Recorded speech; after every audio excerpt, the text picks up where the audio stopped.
रास्ता, सातों जन्म भी देखती मैं तेरा रास्ता। जो भी है हक मेरा तेरे हवाले कर दिया। जिस्म का हर रुआ तेरे हवाले कर दिया। ना हो के भी करीब तो हमेशा पास था। सातों जन्म भी देखती मैं तेरा रास्ता। जो भी है हक मेरा तेरे हवाले कर दिया। जिस्म का हर रुआ तेरे हवाले कर दिया। हेलो दोस्तों, welcome to my YouTube channel आध्यात्म और विज्ञान। आज ये सॉन्ग एक चैनल हुआ और आज का वीडियो इसी से रिलेटेड है कि जब आपने सब कुछ ईश्वर को समर्पित कर दिया है तो फिर इतनी तकलीफ़ क्यों आप उठा रहे हैं। आज के जो संकेत आ रहे थे, बहुत से लोग ऐसे हैं जो बहुत पेन में हैं। अगर वो अपने पेन पर काम कर रहे हैं, कुछ ऐसे भी हैं जिन्होंने खुद पर काम कर रहे हैं और ख़ुद को बैलेंस करने की कोशिश कर रहे हैं, लेकिन इस दौरान कुछ चीज़ें ऐसी आ रही हैं जो उन्हें बॉडी पेन नज़र आ रहा है। किसी किसी के सर में बहुत दर्द है, कोई कमर की दर्द से या पीठ के दर्द से तकलीफ़ में है, किसी का सर्वाइकल पेन दिखाई दे रहा है। तो क्यों ये पेन हो रहा है, इसके पीछे कारण जानना ज़रूरी है। देखिए, आप ध्यान की टेक्निक्स पर काम कर रहे होंगे बहुत सारे लोग, तो आप ये देख रहे हैं कि शायद जो हम ध्यान कर रहे हैं हमारे चक्रास एक्टिवेट हो रहे हैं और उसकी वजह से पेन है। तो पहली बात ये जानिएगा कि जब ध्यान करते हैं तो ध्यान के शुरुआती दौर की जो परिवर्तन आते हैं वो केवल बाहरी परिवर्तन होते हैं, आंतरिक नहीं होते हैं। आंतरिक परिवर्तन आने में समय लगता है। और रही बात चक्रास की, तो पहले ऊपर के चक्रास एक्टिवेट हो जाते हैं, नीचे के होने बाद में शुरू होते हैं, और क्रम जब नीचे से शुरू होते हैं उसके बाद क्रम ऊपर जाता है। कुछ चक्रास हमारे एक्टिवेट हो जाते हैं। हमारे जीवन में बहुत सारी ऐसी घटनाएं होती हैं, बहुत सारी ऐसी चीज़ें होती हैं, या बहुत सारे ऐसे समय होते हैं जब हमारे अलग अलग चक्रास एक्टिवेट रहते हैं। तो आपको पूरी तरह ये बात मान करके नहीं चलना है कि आपके चक्रास एक्टिवेट हो रहे हैं इस वजह से पेन हो रहा है। आपका पेन आपकी एंजाइटी और आपकी ओवर थिंकिंग की वजह से भी हो सकता है। ऐसा दिखाई दे रहा है कि बहुत सारे लोग ओवर थिंकिंग जो कर रहे हैं और बहुत ज़्यादा एंजाइटी में हैं, खुद पर ध्यान नहीं दे रहे हैं, हर चीज़ को ओवर करने की कोशिश कर रहे हैं, तो वो पेन में हैं। अगर उनका पेन बहुत ज़्यादा दिनों से चल रहा है तो उन्हें ज़रूरत है कि वो डॉक्टर से कंसल्ट करें, डॉक्टर को दिखाएं, क्योंकि चक्रास का पेन बहुत लंबा नहीं रहता है और चक्रास बहुत जल्दी भी एक्टिवेट नहीं होते हैं, उनमें समय लगता है। दूसरी बात यह है कि आप लोग जो पेन में हैं, आपको अपने उस पेन में मेहनत करना है, ख़ुद को बैलेंस करना है, उस पेन से बाहर भी निकलना है। आप कोशिश करेंगे, आप ज़रूर बाहर निकलेंगे। आपको मैं बार बार कहती हूँ कि आप नेचर के करीब जाएं, नेचर से जुड़ें, अपने दोस्तों के करीब जाएं।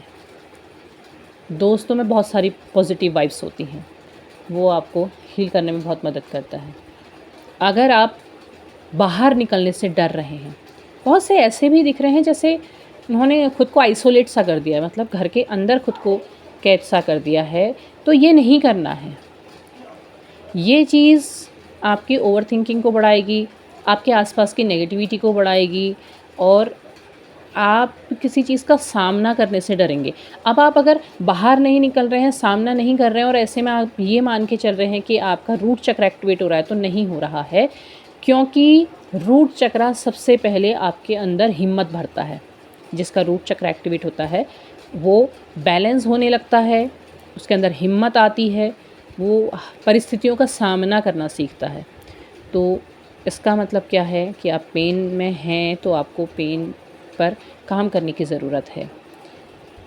देखिए, खुद पर काम करना, खुद को बैलेंस करना और ध्यान करना, ये सब चीज़ें सही हैं, लेकिन इसके लिए सही प्रोसेस और सही तरीके को समझना आवश्यक है। ये बात जाननी ज़रूरी है कि क्या आप वास्तव में आगे बढ़ रहे हैं या फिर आप किसी और तकलीफ़ का शिकार हो रहे हैं। तो आप जानिए और ख़ुद को बैलेंस कीजिए, चीज़ों को लाइटली लीजिए। कहने का मतलब ये है कि जैसे जो लोग नए हैं इस जर्नी में और बहुत ज़्यादा पेन में हैं, तो उन्हें लगेगा कि कहना आसान होता है, लेकिन इस जर्नी में जो भी आता है वो इस पेन से ज़रूर गुज़रता है और किसी किसी के लिए बहुत ज़्यादा भी पेन होता है। तो उससे गुज़रता हर कोई है, और लेकिन वो धीरे धीरे ख़ुद को बैलेंस करके आगे बढ़ता है। आप हर वो चीज़ कीजिए जो आपको खुशी देती है।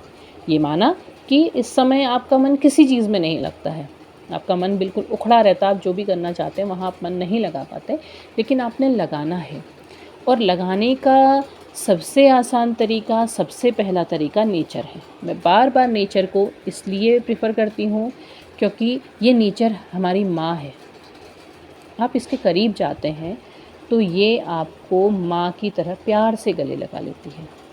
आप करके देखिएगा, आप जाके देखिएगा, आप किसी हरी भरी जगह में, किसी खूबसूरत सी जगह में जाके किसी पेड़ को गले लगा के देखिए, वो भी आपको पूरे प्रेम के साथ गले लगा लेता है।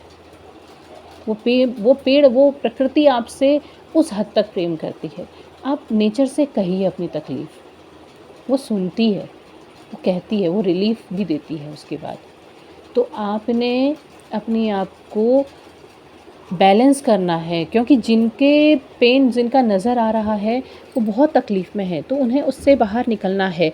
और जो लोग थोड़ा काम कर रहे हैं, मतलब कुछ लोग ऐसा हो रहा है कि अपने इस साधना पे काम कर रहे हैं तो वो ओवर कर रहे हैं ज़्यादा, कि बहुत ज़्यादा करेंगे तो बहुत जल्दी हमारे चक्रास एक्टिवेट हो जाएंगे, बहुत जल्दी हम सब चीज़ से बाहर आ जाएंगे और बहुत जल्दी हमारा रीयूनियन हो जाएगा। पहली बात कि मैंने पहले भी कहा है, कर्मण्येवाधिकारस्ते मा फलेषु कदाचन। तो फल की इच्छा करके कर्म नहीं करना है। कर्म हमारा धर्म है, इसलिए हमें कर्म करना है। तो कर्म आप कीजिए। पहले ये चीज़ें पहले से ही डिसाइड नहीं कर लीजिए कि हम अगर 1 महीना बहुत ज़्यादा ध्यान करेंगे तो 1 महीने में हमारे चक्रास एक्टिवेट हो जाएंगे, फिर हमारा रीयूनियन हो जाएगा। ऐसा नहीं हो पाएगा। फिर आप लोग ये भी कह सकते हैं कि अरे ये तो ऐसे कैसे, ऐसे नहीं होता है। चक्रास इतनी जल्दी एक्टिवेट नहीं होते हैं, समय लगता है। दूसरी बात कि रीयूनियन तब होगा जब ईश्वर की मर्ज़ी होगी। तो आपने सिर्फ अपने ऊपर काम करना है और ईश्वर उस काम को देख रहे हैं। आप काम कितना कर रहे हैं, कितना बैलेंस हो रहे हैं, कितना आपका अपने लक्ष्य की ओर को आप बढ़ रहे हैं। समय आने पर यूनियन होता है, ऐसे नहीं होता है। और ये जो सॉन्ग मैंने पहले गाया, मैंने यही कहा कि आपको, मैं बार बार यही कहती हूँ कि जब आप इस यात्रा में हैं, आप बहुत ज़्यादा पेन में हैं, बहुत तकलीफ़ में हैं, बैलेंस कर लिया है, अच्छे से जी रहे हैं, तो आपको सबसे पहले अपनी यात्रा ईश्वर को समर्पित करनी होगी। आपने उन पर छोड़ देना है। जो वो करेंगे वो सही करेंगे। उन्होंने आपको चुना है, उन्होंने आपको इस यात्रा में भेजा है, तो वो सब कुछ सही भी करेंगे। इस बात को आपने स्वीकार करना होगा। जब आप पूरी तरह समर्पित करेंगे तभी आप इन तकलीफ़ों से बाहर निकलेंगे। और दूसरी सबसे बड़ी बात कि आप इस यात्रा को समर्पित करके फिर अपने काम को करते जाइए और समझिए। आप अपने आप से पूछिए, आप जब ध्यान कर रहे हैं तो अपने आप पर भी केंद्रित करने का प्रयास कीजिए। तो आप जानेंगे कि जो ये तकलीफ़ें हो रही हैं ये किस कारण से हो रही हैं। ये आपकी जो फ़िज़िकल तकलीफ़ें हैं या कोई और चेंज है, ये आपको जानना होगा। और जो लोग, मैं बार बार यही कहूँगी, जो लोग फ़िज़िकल पेन से गुज़र रहे हैं वो डॉक्टर से जा कर के ज़रूर मिलें। अगर वहाँ कोई हल नहीं मिल रहा है, उसके बाद आप इस चीज़ को मान सकते हैं कि हाँ, आप में ऐसे कुछ परिवर्तन आ रहे हैं, लेकिन बहुत अधिक पेन नहीं होता है। और ये भी आपके साथ हो सकता है कि आप इस एंजाइटी के चलते, ओवरथिंकिंग के चलते नींद पूरी नहीं ले रहे हैं। आप एक दिन सब कुछ छोड़ कर के पूरी नींद लीजिए, ईश्वर का ध्यान कीजिए और शांत होकर के लेट जाइए। आपके जो शारीरिक जो तकलीफ़ें हैं वो अपने आप दूर हो जाएंगी और आप दूसरे दिन से बहुत अच्छे तरीके से काम करना शुरू करेंगे। खुशियों को आकर्षित कीजिए, खुश रहना सीखिए, अपने आसपास खुशियों को लेकर के आइए। खुशियाँ जब आप अपने खुश रहते हैं, आसपास खुशियाँ फैलाते हैं, तो जो पॉजिटिव वाइब्स होती हैं वो आपकी तरफ को आती हैं। और पॉजिटिव वाइब्स क्या होंगी, पॉजिटिविटी को ही तो आकर्षित करेंगे। आप पॉजिटिव रहना सीखिए। आपके आसपास जो भी नेगेटिविटी आपने अपने रूम में फैला रखी है, उस नेगेटिविटी को बाहर कीजिए, पॉजिटिव वाइब्स लेकर के आइए, तो आपको बहुत ज़्यादा फ़ायदा होगा और आप बहुत बेहतर तरीके से इस जर्नी में आगे बढ़ पाएंगे।